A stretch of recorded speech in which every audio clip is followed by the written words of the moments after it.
Gurbetine vardım, gurbetine vardım. Zalim felek, zalim felek yıktı beni,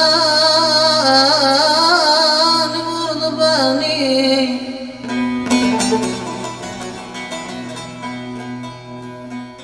Ama zalim felek, ama zalim felek yıktı, kül etti beni.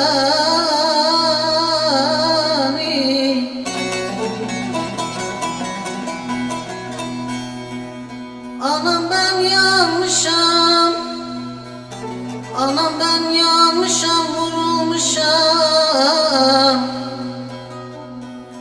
Anam ben öksüzüm, ben garibim, ben yetimim, kimsesiz. Anam anam düşmüşem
ah anam, ah anam, anam.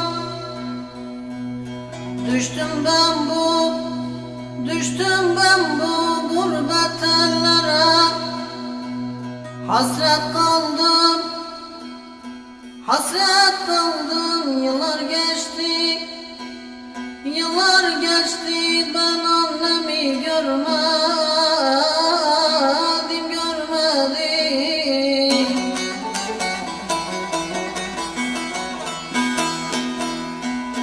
Yıllar geçti, ben annemi görmedim. Anam ben öksüzüm, ben garibim, ben yetimim, kimsesizim.